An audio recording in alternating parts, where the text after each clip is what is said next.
Hello fam, Mahi मैनो presenting love and monster. ये एक अमेरिकन मॉन्स्टर एडवेंचर्स फिल्म है जो 2020 में रिलीज़ हुई थी।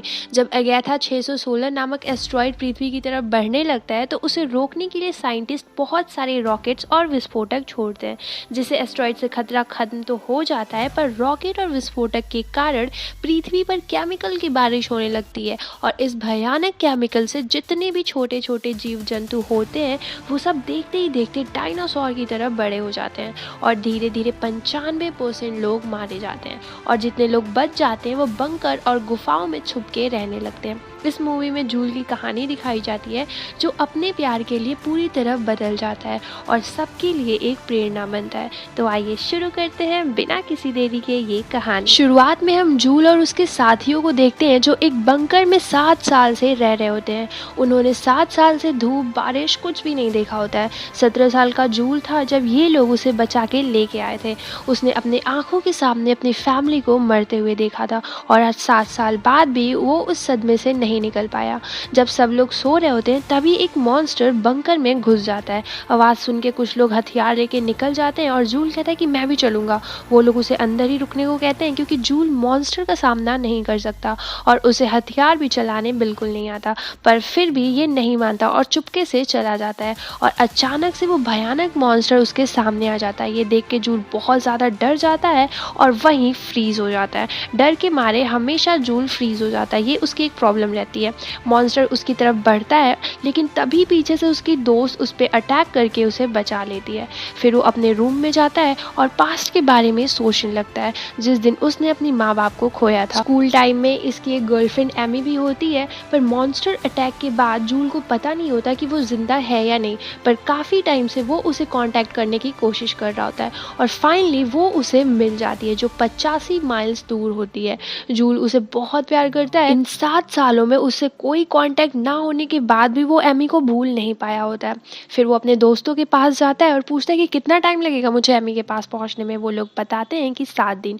जूल कहता है मैं उसके पास जाना चाहता हूँ। वो लोग मना करते हैं और कहते हैं कि ये एक इम्पॉसिबल जर्नी है, यहाँ हर एक कदम पे तुम्हें मौत मिलेगी। जूल कहता है कि मुझे फ़र्क नहीं पड़ता, मैं लड़ लूँगा। पूरी दुनिया में एक वही बची है जिसने मुझे सबसे ज़्यादा खुशी दी है और वो सिर्फ 85 माइल्स दूर है। वो लोग उसे रोकने की बहुत कोशिश करते हैं पर वो नहीं मानता। फिर वो लोग उसे बताते हैं कि हर चीज़ बाहर तुम्हें मारने की कोशिश करेगी पर तुम्हें लड़ना नहीं है, बस छुपना है और भागना है।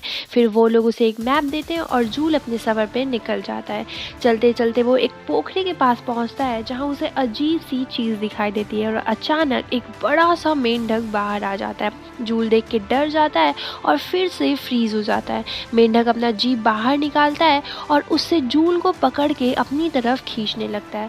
तभी पीछे से एक डॉग आ जाता है और मेंढक का जीभ काटने लगता है और जैसे ही मेंढक इसका पैर छोड़ता है ये लोग भाग जाते हैं। कुत्ते के पीछे पीछे जूल बस में पहुंचता है जहां पे ये कुत्ता रह रहा होता है और इस कुत्ते का नाम बॉय होता है और इसके मालिक की डेथ हो चुकी होती है। जूल बॉय से बातें करता है और बॉय भी अपने रिएक्शन के साथ उससे अपनी बातें कहता है। जब जूल उसे थैंक यू बोल के जा रहा होता है तो बॉय भी उसके पीछे पीछे आने लगता है। जूल कहता है कि ओके, मतलब तुम भी मेरे साथ चलना चाहते हो। ऐसा सुनते ही बॉय वापस भाग के उस बस में जाता है और अपने मालिक का कपड़ा ले आके जूल के सामने खड़ा हो जाता है। जूल उसकी नम आंखें देख के समझ जाता है कि बॉय चाहता है कि उसके मालिक का कपड़ा वो अपने बैग में रख ले और फिर उसके बाद ये दोनों आगे के सफर पे निकल जाते हैं। रास्ते में जूल को बेरीज दिखती हैं और वो उन्हें खाने जाता है, पर बॉय भोग भोग के उसे मना कर देता है और जूल समझ जाता है कि वो जहरीले हैं। यहाँ हम जूल और बॉय की काफ़ी अच्छी बॉन्डिंग देखते हैं जहाँ ये दोनों एक दूसरे का ख्याल रखते हैं।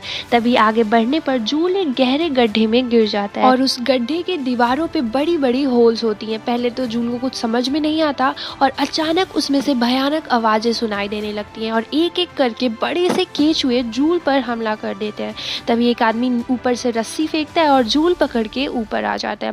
उस आदमी के साथ एक छोटी सी बच्ची भी होती है जो हैंड ग्रेनेड से उस गड्ढे के सारे केचुओं को ब्लास्ट कर देती है। इस आदमी का नाम क्लाइड और छोटी लड़की का नाम मीनो होता है। मीनो जूल से कहती है कि तुम बिल्कुल लड़कियों की तरह चिल्लाते हो, मुझसे भी बुरा। वो कहता है कि नहीं, ऐसा बिल्कुल नहीं है। वो दोनों कहते हैं कि बिल्कुल ऐसा ही है, और बॉय भी इस पे एग्री करता है। फिर जूल उसके साथ चलने को पूछता है और वो लोग हाँ बोल देते हैं। क्लाइड और मीनो काफ़ी टाइम से ऐसे ही सर्वाइव कर रहे होते हैं। इन्हें ऑलमोस्ट हर एक मॉन्स्टर के बारे में और वो कैसे मरते हैं उनका पता होता है।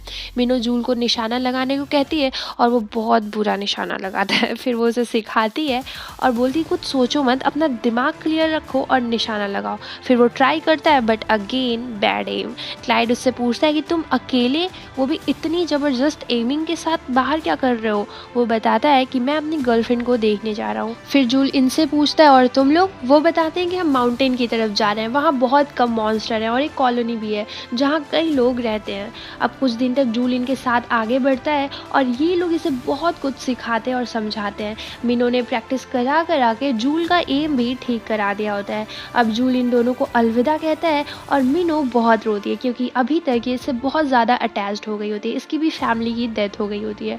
फिर इनकी सेफ्टी के लिए क्लाइड एक हैंड ग्रेनेड देता है और कहता है कि तुमने अभी तक इतना दूरी तय कर लिया है, आगे के 30 माइल्स भी कर लोगे, हिम्मत रखना बस। और फिर बॉय और जूल आगे निकल जाते हैं। कुछ दूर आगे जाने पर बॉय अचानक से घबरा के इधर उधर भागने लगता है और डर के छुप जाता है। जूल को समझ नहीं आता कि अचानक से आखिर बॉय को हुआ क्या। तभी जमीन के अंदर से एक बड़ा सा कीड़ा बाहर निकलता है और जूल डर के वापस से फ्रीज हो जाता है। वो कीड़ा बॉय को जकड़ने लगता है। तभी जूल को अपने मम्मी पापा के मरने का सीन याद आता है जहाँ वो उन्हें बचा नहीं पाया होता है। वो डर के ऐसे ही फ्रीज हो गया होता है। बॉय के भौंकने की आवाज़ सुन के वो अपना क्रॉसबो निकालता है और कीड़े को मार डालता है और फाइनली वो अपने डर को हरा देता है। बॉय खुश होकर जूल के ऊपर कूदने लगता है, उसे ज़ोर ज़ोर से चाटने लगता है और जूल की भी खुशी का कोई ठिकाना नहीं होता है। तभी बारिश होने लगती है और वो लोग एक घर में जाके जहाँ उन्हें एक टूटा हुआ रोबोट दिखाई देता है जिसकी बैटरी 51 मिनट के लिए बची होती है।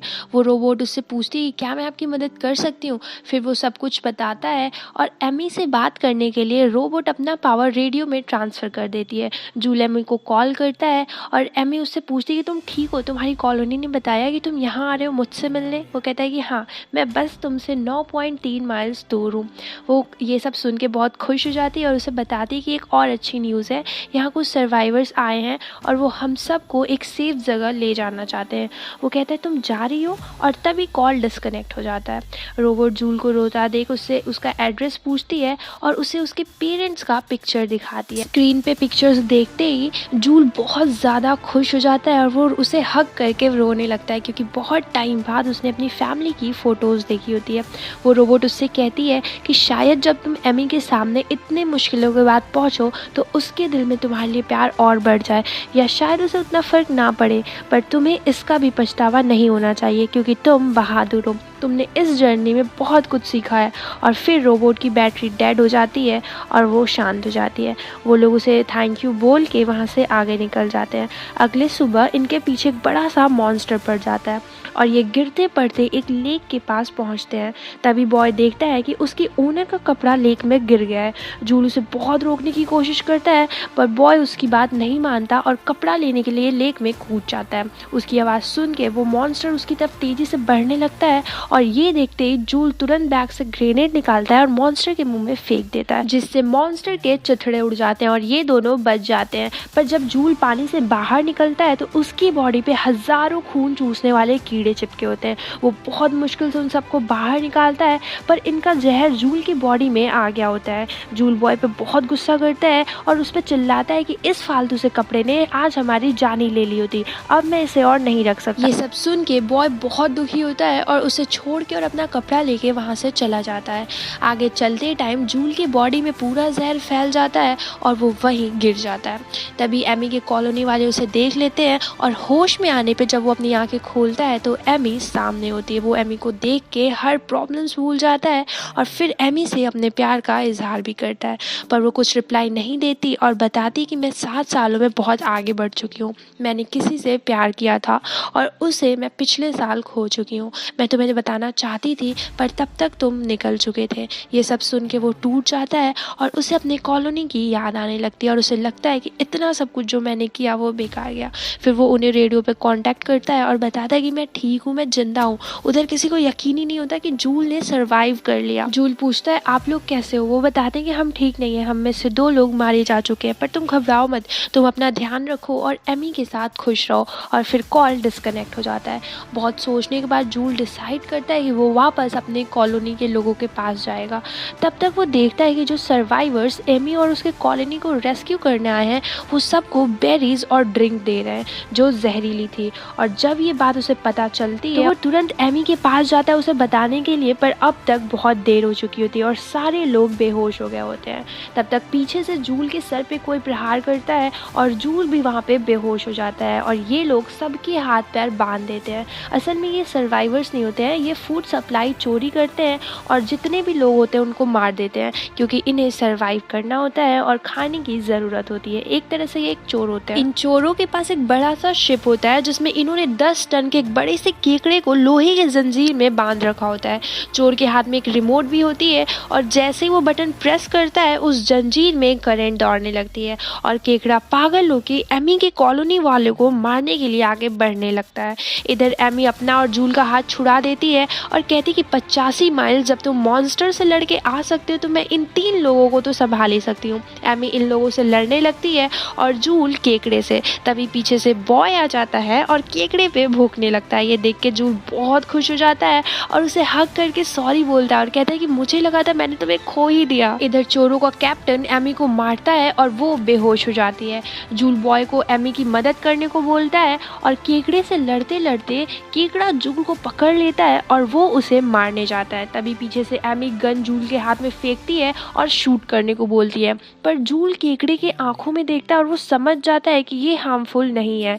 सब पीछे से चिल्लाते हैं उसे शूट करो, पर जूल जंजीर पे फायर करके उसे तोड़ देता है और अब करंट नहीं लगता। केकड़े की आंखों में देखते हुए कहता है कि अब तुम आजाद हो। फिर केकड़ा इन्हें छोड़ देता है और उन चोरों की तरफ बढ़ने लगता है और एक एक करके उन सबको मार देता है, जिससे इन सब की जान बच जाती है। एमी और इसकी पूरी कॉलोनी जूल को थैंक यू बोलते हैं और जूल एमी को कहता है कि अब मुझे चलना चाहिए, अपने कॉलोनी वालों को सेफ भी रखना है और अब हम माउंटेन्स की तरफ जाएंगे क्योंकि मेरे दोस्तों ने बताया था कि माउंटेन सेफ है तो तुम भी वहाँ आ सकती हो। एमी उसे हक करती है और कहती है कि मैं तुम्हें कभी नहीं भूलूंगी और फिर जूल अपने कॉलोनी वालों के पास चला जाता है और वहाँ जाते हुए एक टेप रिकॉर्ड करता है जिसमें वो सारे मॉन्स्टर्स के बारे में और वो कैसे मरते हैं सारी इंफॉर्मेशन देता है और कहता है कि छुप के रहना किसी भी प्रॉब्लम का सॉल्यूशन नहीं है, हमें उसका सामना करना होगा। अगर मैं सर्वाइव कर सकता हूँ तो हम में से कोई भी आसानी से सर्वाइव कर सकता है। आप सब लोग को बाहर निकलना चाहिए और बहादुरी से अपनी ज़िंदगी जीनी चाहिए। और आखिरी सीन में हम देखते हैं कि जितने लोग भी बंकर और गुफाओं में छुपे होते हैं वो सब लोग हिम्मत करके और जूल के बातों से इन्फ्लुएंस्ड होकर माउंटेन की तरफ निकल जाते हैं और अपनी नई ज़िंदगी की शुरुआत करते हैं। इसी के साथ ये कहानी यहीं ख़त्म हो जाती है। अगर आपको एक्सप्लेनेशन पसंद आया हो तो वीडियो को लाइक और चैनल को सब्सक्राइब करना बिल्कुल ना भूलें। Thank you.